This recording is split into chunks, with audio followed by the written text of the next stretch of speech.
I will go right into my Devar Torah, and I have to say again, as I say before, each of these parshiot that are so filled with literary, archetypal, psychological, symbolic depth, that I look at it and I see this embarrassment of riches, and I realize I can only focus on a few things.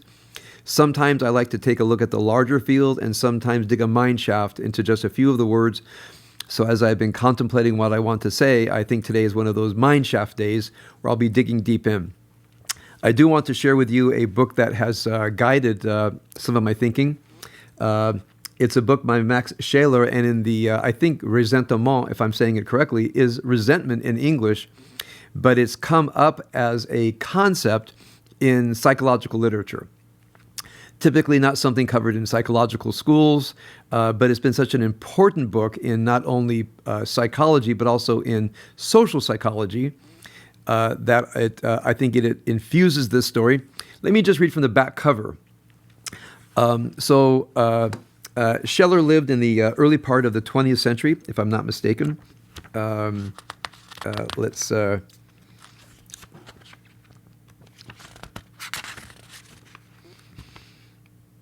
Yeah, 1874 to 1928.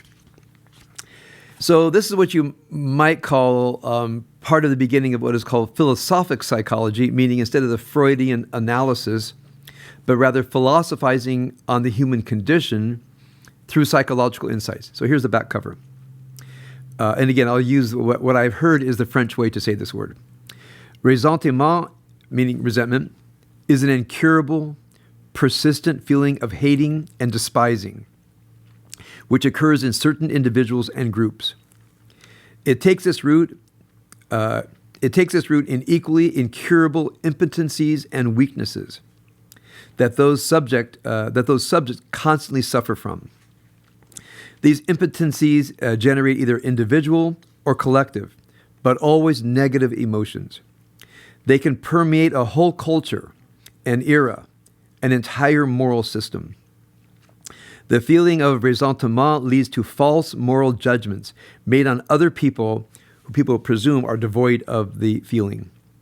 Such judgments are not infrequently accompanied by rash and at times fanatical claims of truth generated by the impotency from which these feelings derive. There are various kinds of impotencies from which, strangely enough, the very strength of ressentiment feelings well up. They can be psychic, mental, social, or physical impotencies, disadvantages and weaknesses or deficiencies of various kinds. The individuals and groups concerned suffer from a blockage to communicate with others. He says they come on slow, which means it's very hard for them to explain themselves accurately because they're so filled with the resentment. And if at all, they can hardly vent accurately what is plaguing them. So going back to an earlier statement, such judgments, they lead to false moral judgments made on other people, and are often accompanied by rash and at times fanatical claims of truth generated by impotency. Now, so when we look at the story, I'm not teaching this in a grain that I think I've taught it before. I know I've taught it before. And that is looking at this as I think along with Leon Kass in his book, The Beginnings of Wisdom, as seeing this part of the education or maturation of Joseph. That is an entirely valid way to see it. But one of our fundamentals in interpreting the text is not asking specifically what's the meaning of the text, but rather what meanings the text can bear.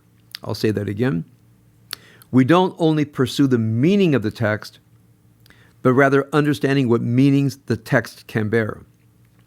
So whenever a person pursues a meaning of the text, that is what we're supposed to do. We're supposed to study the text and look at the words, look at the context, understand the symbolic value. If we want to, we can look at source criticism, where the text was written, by whom and to whom.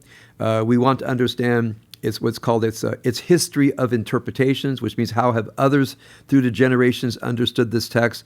So there's a vast way of reading a text. But all of it, unless one is trying to just stand above the text with a bird's eye view, is with all that understanding. Again, the sitz in Leben, the meaning in its time, the meanings of the words, the sentences, what Hans-Georg Gadamer, the greatest philosopher of interpretation or hermeneutics of the 20th century, called it the Wirkungsgeschichte, meaning the history of how a text has had an effect in the reading community. So I'm not, I just want to make sure, I am not prioritizing or privileging my reading. Now, why am I saying this? Because sometimes when I finish the Heap, people say, but what about this other reading? What about this other meaning? I'll say right out, I'm not privileging my reading. It's just my reading based on how I read the text and all the associations that come up for me. So I'll read it slowly, giving you my meaning, rooted in the text, parts of the Midrash, passages in the Talmud and other literature that I'll only cite two traditions, but there's a whole world for me, a whole world of meaning accompanying these words. So I'll start. Vayeshev Yaakov, it could have said B'Kanaan. It could have said, and Yaakov dwelt in Canaan, but when it says Be'eres Migurei Aviv, from my perspective, the text is telling us something like the following. He lived in a land haunted by what his family had gone through, meaning his father, meaning Isaac, we'll say Isaac and Rebekah, will then include this Abraham and Sarah, and I think even including in this Jacob's story with his parents, the tricking his father, cheating his brother out of the birthright. All of this, of course, contrived by his mother, Rebekah, and she herself, as far as we can tell, instructed by God through an oracle. So when many people say, how could Jacob deceive his father, trick his brother? How could he? God instructed his mother to get this done through an oracle. And so the idea that, as I've said many times, sometimes when a person's behavior seems to violate a norm, their question is, do I observe the norm? Or do I operate on a truth that hardly anybody can see? Maybe history will validate it. Maybe history won't validate it. But the tragedy of these stories, meaning we see all the hurt and pain that is borne by so many people, we, the reader who can read the text, remember, they can't read the text because they're in the text. If we could stand back and read the text, we understand the pain and travail that they went to, because for us, the reader, there's an end point. There's a telos. This text is heading somewhere. But if we go into the pain of each person, it's very difficult for us to justify the pain by the end. And I think an important way to read this is not to keep saying, but it was in the service of a larger end, because that, I think, diminishes the author's intent, which is to communicate the suffering. So when it says that he dwelt in Migorei Aviv, he dwelt in how his, I think his parents, his grandparents, how all of them lived in this land. There's great confusion, there's great mystery, there's great pain, there's great confusion. And all of it, I think Jacob bears himself. Just think about yourselves. Many times when people look at themselves and they try to figure out who they are, well, it's always well to look at yourself in current time, how my consciousness operates and so forth. I focus on this, but that's not my only focus. Because when we start to get to depth work, we have to acknowledge what happened in our natal families. We have to acknowledge what happened with other people living around us, siblings, aunts, uncles, our culture, our schools. Everything becomes important. We look at who we are, but we are not only defined by a family system. Hold on a second. I cannot see myself in my monitor. Okay, we're going to fix it. We're not only defined by our family systems, obviously, which means we're not only defined by the past. We're also defined by what I'm going to call our understanding of the past, our understanding of our choices, and in some sense, our destiny. Ever since I read this book by James Hillman and Michael Ventura from back in the 80s, where the title of the book is A Complaint, We've had 100 years of psychotherapy. No one's getting any better. Not sure if that's true. But one of the main points of the book is human identity is as much formed by a sense of our destiny as much as an understanding of our past. And one of their critiques of so much psychotherapy is explaining ourselves by our past. I just want to share with you a counseling session I had many, many years ago where it was a couple who lived out in Calabasas or Westlake somewhere, and if you looked at them, they have the nice house and the cars and the nice jobs and well-groomed kids, and they heard me teaching and asked if they could have a bit of my time, so they drove out. And they said to me, you don't know our family secret. The guy says, my family secret is I'm a drunk. He says, we keep a good face on it, but I just pour bourbon down my throat to make it from one day to the next. And his wife is very disturbed. She says, I love my husband dearly, but this just can't go on. We don't know what to do. He's gone to rehab, gone to AA, all in secret, of course, and doesn't seem any traction. So I tried to inquire, and he gave me a narrative of his family and all the things that went on that could account for his terrible pain. And as I often do sometimes in these cases, it's where I think and I just go into an inner contemplation. I just want to breathe and think for a minute and absorb everything I've heard. And the most fantastical thing happened.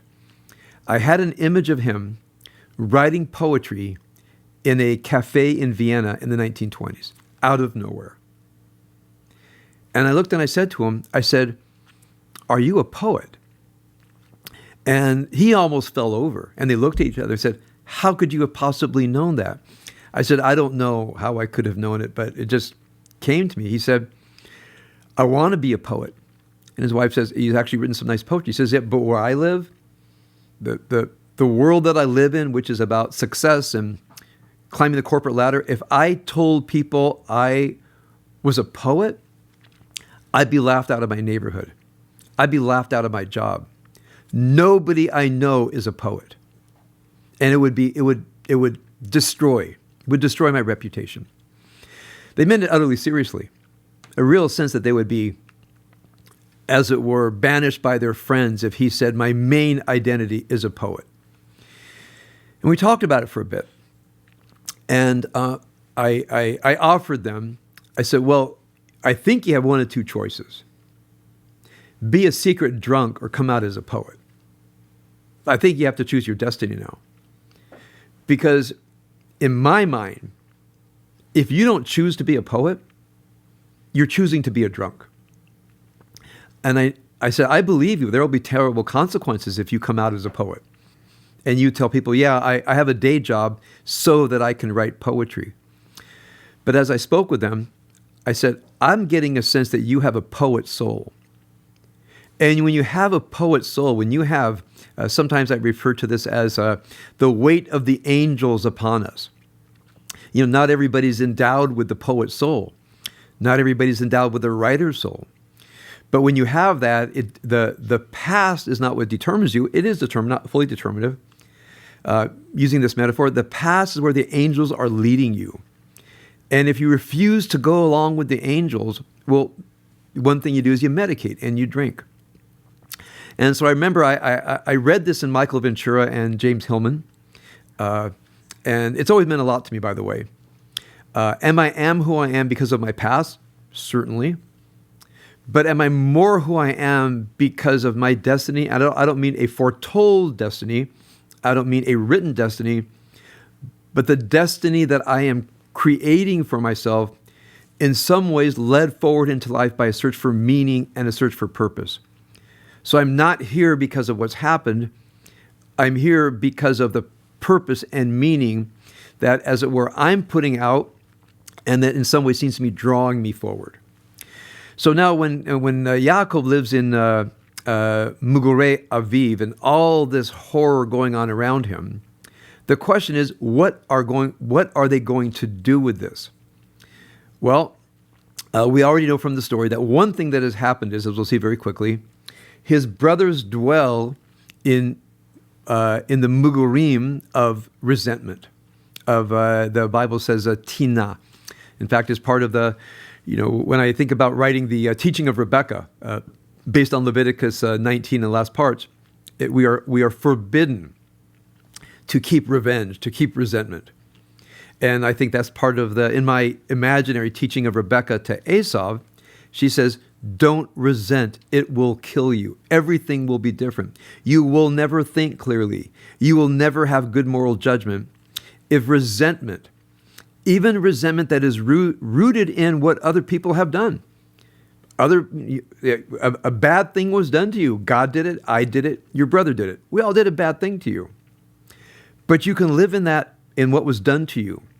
You can be a victim your entire life, and you will be doing more damage to yourself than we could have ever considered doing to you if you choose to live in this world that Max Shaler talks about in page after excruciating page in this book. So that's my interpretation. He lived in the Mugurim of his father, and then it goes on to tell the story. So this is the Toldot Yaakov. This takes us back to the very beginning of the Bible. Ele Toldot Adam. This is the generations of Adam back in the beginning of the Bible. And of course, what happens is in Genesis 4, 5, and 6, we see the degeneration of the generations leading all the way down to the catastrophe of the flood, which in a sense is part of the inevitable history of the human being is the flood, is the domination of the Yetzer Hara, unless we choose differently. It takes a mighty act of vision and will and skill not to simply be another version of the Toldot Adam that was talked about back in Genesis 4 or 5, if I'm not mistaken. Joseph was 17. So now we just think of, all of our theories of adolescence, a person who's no longer a child, moving to an adult and trying to find identity. I think of Erik Erikson here. I won't deeply go into the theories of Erik Erikson, but an adolescent is not just a transition place between child and adult. It's an entire mental, spiritual, moral, even physical torment, a storm that not every, but that most teenagers have to go through. So they're letting us know he's a suffering adolescent, suffering in some ways, as I think my poet client, because Joseph knows his life is about something more than what's happening in this tribe. He's not just a shepherd, a son of a shepherd. Now, we have a key to it next. Haya ro'eh et echav. Now, here the Hebrew word et in the Bible sometimes is the indication of the direct object, and sometimes simply means with. He was a shepherd with his brothers, batzon, with the flock. Vuhu na'ar, he was a young person. And then it says et, with b'nei Bilhah, and et b'nei Zilpah. So who are Bilhah and Zilpah?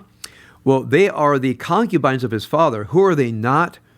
They're not the sons of Leah. The sons of Leah, Reuben, Judah, Simon, and Levi, we can infer that they are the senior sons. They are the senior sons in this tribe. Then you have the sons of the concubines, and at the very bottom, you have a young Joseph and young Benjamin. According to the Midrash, Joseph and Benjamin were thrown into the sons of the concubines, and the four brothers were the dominant brothers. Now, if you go back to Genesis 34, who are these brothers? Well, who are Simon and Levi, two of the four older brothers? You go back to Genesis 34 with a horrible story of the rape of Dinah, although modern feminist interpreters, they do not interpret that the Shechemites abducted and raped Dinah, but rather she fell in love with the Shechemites, and she wanted to live with them, and she was violating the norm of against intermarrying with the local population. That's a valid way to see it. The more traditional way to see it is they were actually bad people. The text never says that she loved Shechem, as far as I know. It says that they raped her, and then Shechem fell in love with Dinah, and Shechem wanted to marry her. So Jacob, thinking in a very broad way, says, well, if you want to join into our tribe, you all have to circumcise yourself, and we'll think about combining the tribes. Now, the four brothers, and again, this is both in the text and some midrash, the four brothers say to ourselves, this will end our tribe. They're not really monotheists. And this is a hard idea that, sometimes when I try to think of the ancient land of Canaan, I think it's Sicily. It's gangs. There's rough stuff going on. And the first thing is, you rape our sister. Now, maybe women don't have a high status in our tribe. That doesn't mean you get to rape one of our women. So many people proclaim, where's Dinah's voice? Probably in ancient Sicily, like ancient Canaan, women didn't have much of a voice, except in their own confines. But one thing you don't do is abduct one of our women and rape her. Now, Jacob Israel is thinking more broadly. Once the Shechemites circumcise themselves to be inducted into, or to be able to have a union with the tribes of Jacob, the brothers go and they slaughter the Shechemites. And Jacob says, you've made my name stink in the land. And they says something like, yeah, but nobody rapes our sister. And the reader is, again, I think a modern liberal reader hates this, but I think a reader who looks at the warfare of tribes and gangs and the precedent of someone abducting a woman of one tribe and raping the person, and they get away with it, that's a signal that you're, for some people, a signal of weakness. Now, I'm not telling you how to read it. I'm just trying to read it in that's called Sitzen Leben, meaning what would it be like in Canaan with all the tribal violence if a woman of one tribe were abducted and raped by another tribe? Well, one thing is make a peace treaty with them and formalize it. And the other is to take revenge. So these four brothers, Reuben, Judah, Simon, and Levi, I'll say, they're officially good guys because they're heads of the tribes of Israel. But they meet good guys as in The Godfather. Yeah, you like them because you like Michael Corleone until you stand back and look what Michael Corleone did. Sometimes when you watch The Sopranos, you have a kind of a odd affection for Tony Soprano until you stand back and see who he is. I think the same way with Breaking Bad, which is one reason I think these are fabulous shows. On one hand, we're kind of rooting for Walter White until his younger partner, played by Aaron Paul, Jesse, complains to the police, to the local DEA. Walter White destroys everything he touches. And I thought to myself, what, my Walter White? The protagonist of the series? And then I stand back and I look at this character, this complex and bumbling and, sometimes vicious character. I tend to take a step way back and I say, oh, that's what the show's about. And they, as it were, confuse my moral compass by making me like Walter White in Sopranos, by liking Tony Soprano, at least a little bit in the Sopranos and other shows. And I think of the artistry of the creators that, well, I got to like this guy. Well, we have to like Reuben, Judah, Simon, and Levi until we decide not to. Now, what does the Midrash say? When it says that Joseph was with his brothers, Bilhah and Dinah, he was, as it were, stuck with, the Midrash later says, that the older brothers called those women the slaves. Now, they weren't slaves. They weren't yet official wives. They were concubines. But try to imagine you're a bunch of roughneck, mean guys in their 20s. You don't like these younger kids because they're the sons of the concubines. How do you really insult them? Call them sons of slaves. So this is actually what's in the Midrash, the only part that I wanted to cite here. Now remember, the Midrash is this imaginative, associative literature. It doesn't have any, from a modern perspective, canonical status in how to read the text. But then this text here begins to tell us what's happening in the rest of the text. So he was a young person out with Bilhah and Zilpah, the concubines, meaning not with the sons of Leah. And then it says, Israel loved Joseph in the same way that Rebekah loved Yaakov. And this is a very difficult thing. God preferred Abel to Cain. Very clear from the first story. It's clear that God chose Isaac over Ishmael. Painful but clear. It's clear that Rebekah loved Jacob. Isaac loved Esau. We know where God stood in this. And it's very hard to admit the truth. it's very hard for us who want people treated fairly and equal to say, this person is preferred over the others. Now, so how does one look at Jacob's making the, it says, he loved Joseph from all the other sons because he was a ben zukunim, a son of his old age. This just might be a euphemism that he was a son of Rachel, the son of Rachel, his preferred wife, but also having a sense that this is the one chosen by God. So maybe his excuse was, well, I had him when I was so old. He's kind of a miracle baby. Why would he say that? As I say with many people, they just won't say the truth in simple words.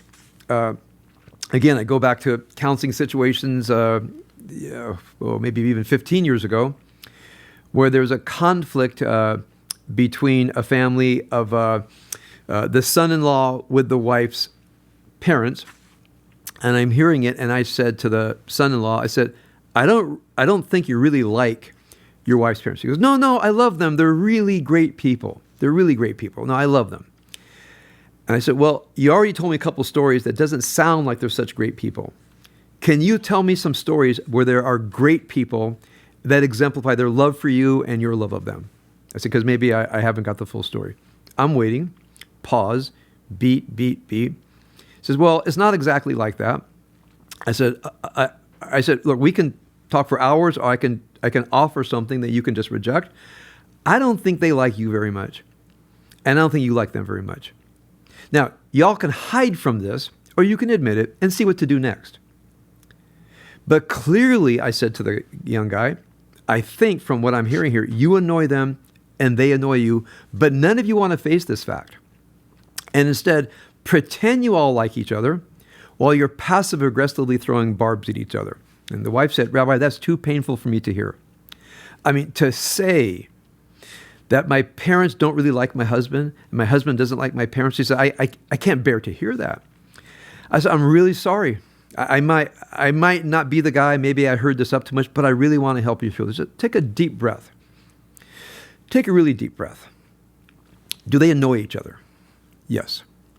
And do they throw passive-aggressive barbs to each other after a little while? Yes. We can fix that. But we can't fix it if we don't admit it.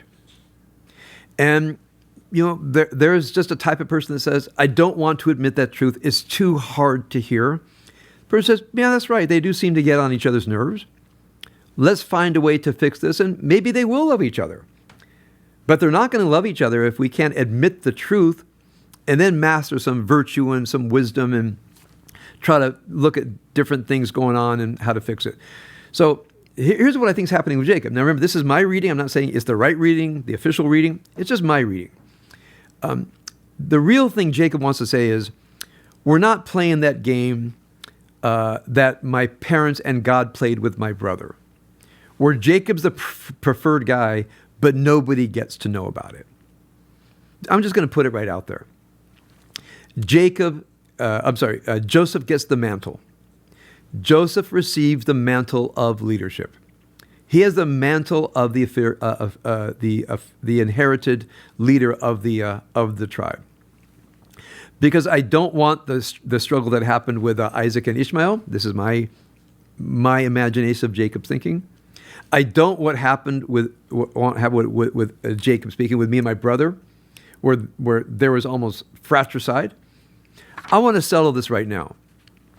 If you read forward into when this tradition was probably fully composed and canonized, we have the story of the succession of David and the civil war that broke out between David's sons, which is, you read the end of the book of Samuel, it seems so tragic and so inevitable, where Bathsheba is saying to David, you have to make Solomon king, because if you're not clear about this, there's going to be civil war. There was civil war anyway. So I see Jacob, and again, this might be written by a later generation that is saying, when you know who's going to be the successor, name the person now before people start killing each other. So, and then it says, right before that, it says, Vayave Yosef dibatam ra'ah el avihem. I jumped ahead a little bit. And Joseph brought an evil report about his brothers. Now, is it the evil report about the 4 older brothers or about those with whom he was a shepherd, the sons of Bilhah and Zilpah? So here's what the Midrash said. This is in the Midrash chapter 84, Midrash Rabbah, Genesis chapter 84, paragraph 7. Genesis Rabbah, chapter 84, paragraph 7. Jacob brought an evil report of them. I'm cutting to the one that I want to share with you. They insult the sons of the handmaids, Bilhah and Zilpah, and call them slaves. That was the evil report. Right. So now, should Jacob, now again, we're reconstructing this, sorry. Should Joseph have seen that what's going on, if we're going to take the Midrash seriously for a moment, that the 4 older brothers, according to the Midrash, are insulting the other brothers and saying, they're sons of slaves. Should Joseph have brought this to his father's attention, or should he have kept it to himself? Now, some say this is the immaturity of of Joseph, gossiping about his brothers, being a tattletale. This is a pretty standard interpretation of Joseph. What did he think he was doing that he's letting his father know these things? Okay? Now, I want to think seriously to ourselves. If this were happening in your family, and some children were, let's say, cousins, because most don't have 11 sons and a daughter, cousins. Some cousins were insulting other cousins and being very derogative because of their parents, because of their mother or father. And you're morally in charge. Do you want to know, or do you not want to know? Now, you might find out later that terrible stuff had happened, and one could say to one's child, why didn't you tell me what was happening there? Well, I didn't want to be a tattletale. I didn't want to be a rat. And at some level, the person who is, as you might say, is morally in charge of the family, if information is withheld from them, how can they possibly make a good judgment? And this is a very typical thing in family. And I'm not saying I have the answer, because sometimes people want to preserve the reputation of another person and not shape too much what a family member might think. They said, well, this is between me, that other person. I don't have to tell everybody else about it. And then sometimes to say, I need you to know why I feel this way. I got to tell you what happened. I'll say it as objectively as possible. So I see this as a real dilemma. In my opinion, if we take the Midrash seriously, which remember is an interpretive choice on my part, Joseph has done the right thing. Joseph has done the right thing. The 4 older brothers are out of line. Just as Jacob thought they were out of line when they led in the slaughter of the Shechemites. There's something wrong with these guys. They're mean. And they're being mean to the sons of Zilpah and Bilhah. Then it says, as it were adding insult and injury and recreating the resentment of the brothers, Jacob comes out and says, I'm choosing Joseph. Then it says, Vayisnu oto, and they hated him. Velo yachlu dabro leshalom, and they could not speak peaceably him. That's a chapter right out of this book. Once they have the resentment that they're, as it were, impotent to get their father's blessing, it's not a fair race, it's not a fair competition. He's been chosen.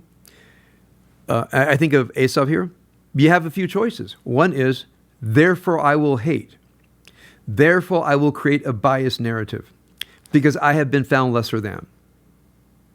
I think that's pretty typical. Or let's say a person who's, my mythical image has studied in the Beit Midrash of Shem and Ever and taken classes with Rebecca, and says, well, that has very little to do with my actual worth as a human being. It takes enormous growth to say the fact that they've chosen Joseph to be the inheritor of this tribe has very little to do with my worth as a human being. Now, our worth as human beings is very much rooted in the validation of other people. We seek the validation of others. We seek the approval of others. Sometimes to great benefit, we need to know how other people experience us. But I think of my poet client who inferred, perhaps correctly, what it would mean to come out as the poet of Calabasas, what that would mean to his identity. And so his question was, if I come out as the poet, I'm the deep guy, I'm the intellectual, and this man's wife thought, they're probably going to hate me. Right? Well, what do? Well, you can drink yourself to oblivion and not own who you are, or you can live life to get the approval of other people. So I'm reading this story as a set of moral dilemmas. Jacob says, I'm not going to hide this and create the legacy of what happened between me and my brother. I'm just going to come out with it. Now, I just have to infer what Jacob does not have is this is in my mythic imagination, the teachings of Rebekah, his mother's teachings. Because his mother's teachings, remember, were provided to Esau. This is in my mythical imagination, not to Jacob. Ideally, Jacob would have gotten a hold of his mother and said, I got something really horrible happening here. I need you to go to talk to your grandsons. Right? In my mythical imagination, that would have been the right thing to do. My construct of the text is that Jacob simply did not know what to do with the hatred of brothers to brothers. Now we go further, that Jacob has a dream. Now, when we think about the dream, again, there's 2 points of view. One is Joseph should have kept this dream to himself. So let's look at the dream. Abigail read this morning. Vayachalom, Yosef chalom, and Joseph dreamed a dream, and he told it to his brothers, and they continued to hate him. And he said to them, listen, please, the dream that I dreamt. Hine anachnu me'almim alumim. We are binding sheaves in the middle of the field. And behold, my sheaf arose and remained standing. And behold, your sheaves gathered around and bowed down to my sheaf. Now, think for a minute that you are Jacob. What is the meaning of dreams? What's the meaning of the dream that he had of the ladder connecting heavens to earth and angels going up and down about it, and God saying to Jacob, I bless you, I will protect you, I will be with you.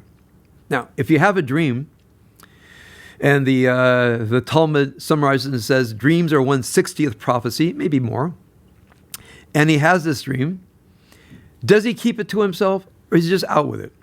Now try to imagine the brothers know who Joseph is. He's the one with the gift.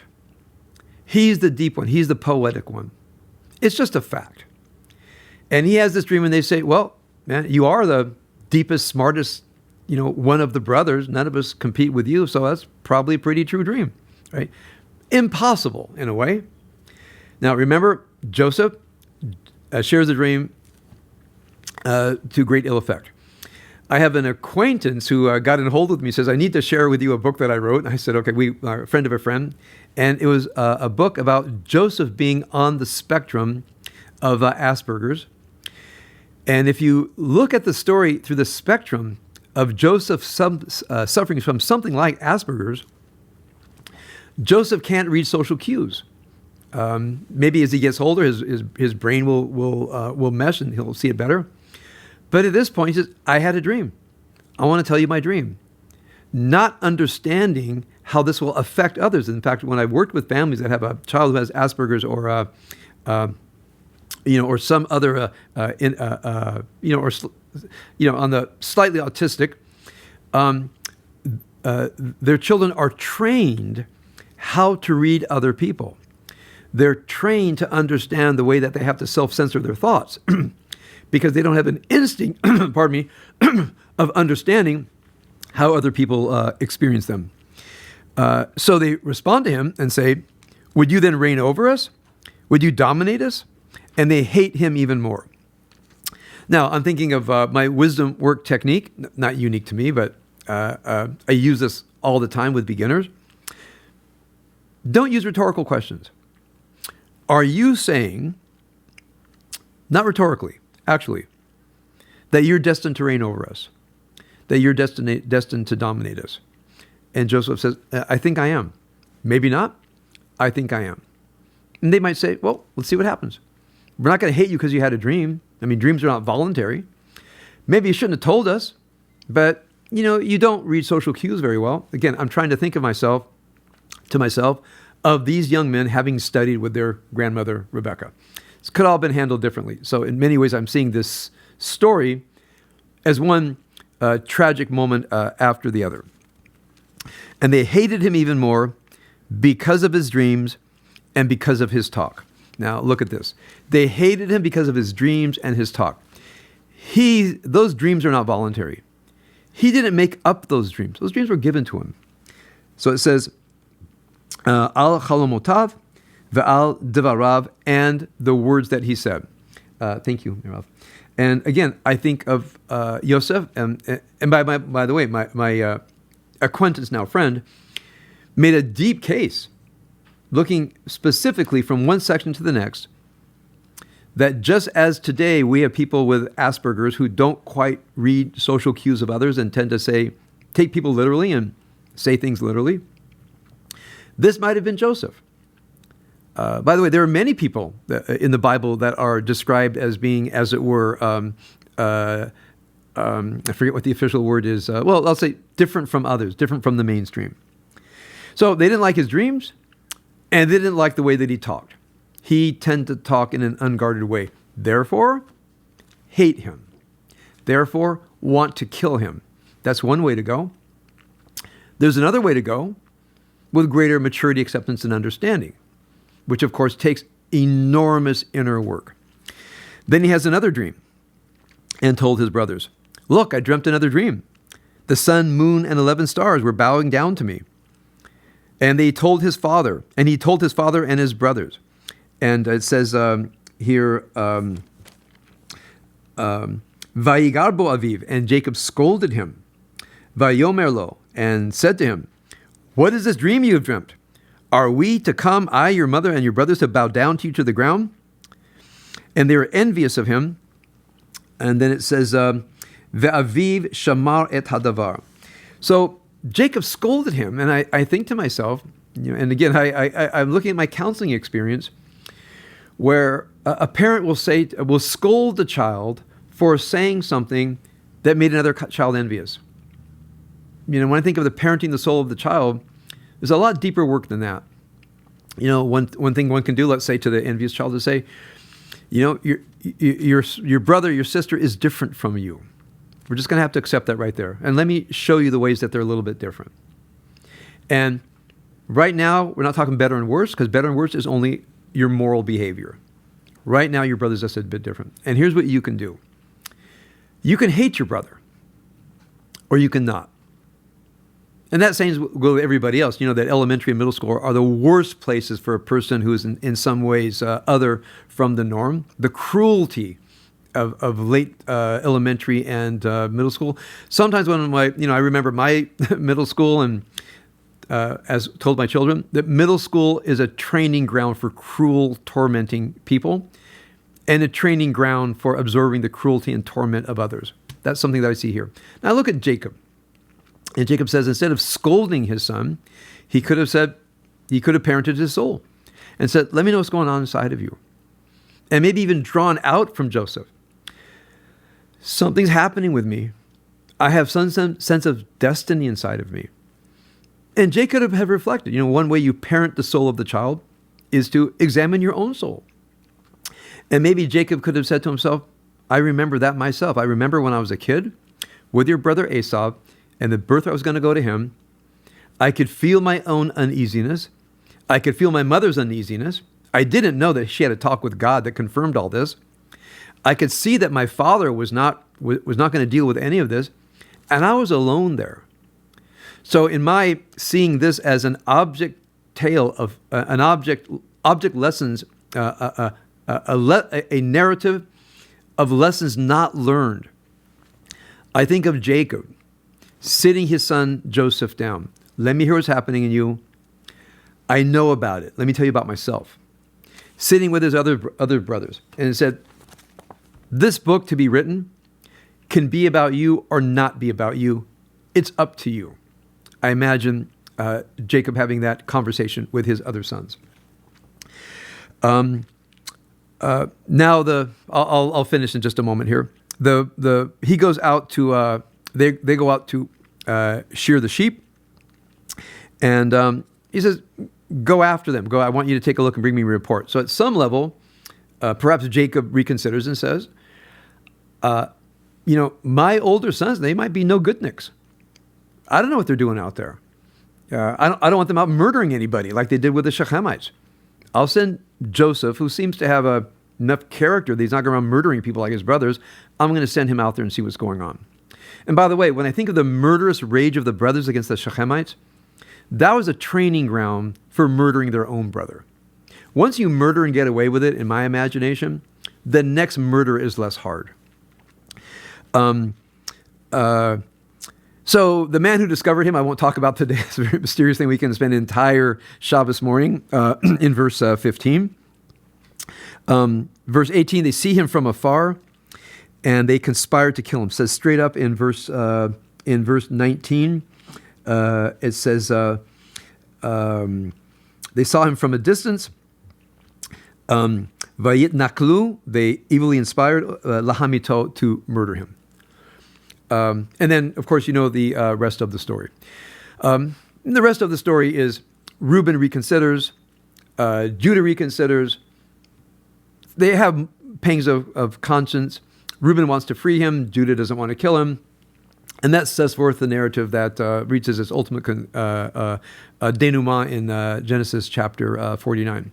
What I wanted to do today was, inspired by this book by Max Shaler, is take you into my own imaginative journey through the text, a journey that includes Jacob living with the trauma of his family, certainly Jacob living through his own trauma, Jacob having a son who is more like him in many ways than he wanted to admit, Jacob bearing sons that were more like his brother Esau in his unredeemed state, which means young Esau, his son manifesting his unique gifts, and Jacob not able to respond to it. So then I think of all of us. And as I said in my my Shabbat works, which was more focused on the chapter 38 that I didn't talk about today, we have to imagine ourselves from an archetypal psychological perspective in each of these characters. Study everything you know about Jacob. Everything you know about Jacob. Go back to earlier parts of Genesis. And what he knows about Isaac and Rebekah and Abraham and Sarah and Ishmael. Jacob has all this knowledge. Try to imagine Jacob as you sit there and contemplate. Now imagine Jacob looking at his life. What has happened to him? What he's gone through. Try to imagine all the memories of Jacob, all the way down to his experiences with Lavan. What I consider to be the incredible act of generous forgiveness by his brother, but all the travails that he's gone through. Imagine Jacob. Imagine Joseph, a person with gifts and doesn't know what to do because no one will see him or validate him. Imagine the brothers. The brothers are, in a sense, reincarnations of Esau. Imagine every single one of these scenes. I would say Joseph in his innocence, the brothers in their murderous rage. Look at yourself, look at the people around you, and I think one thing you'll discover with the brilliant archetypal psychological depths of this book, as I said in my Shabbat thought, soak in each character. Soak into yourself. And one thing that we'll see, and I don't know which character you're going to identify with, maybe one of them, maybe opposite ones. But the greatness of this text, one of the greatnesses of this text, is how it describes the human condition of all of us. And one way that we transform as human beings, according to our tradition, is to soak into the characters of the text, to soak into the meaning of the text.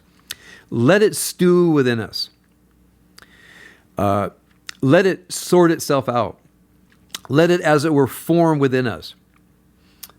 Contemplate yourself, then arrive back into life, and then maybe ask yourself, today in your lived life, what am I going to do next? Based on what I've read, based on what I've studied, based on my newly achieved self-knowledge, what am I going to do next? And I think that's the greatest way we can be of service to this text.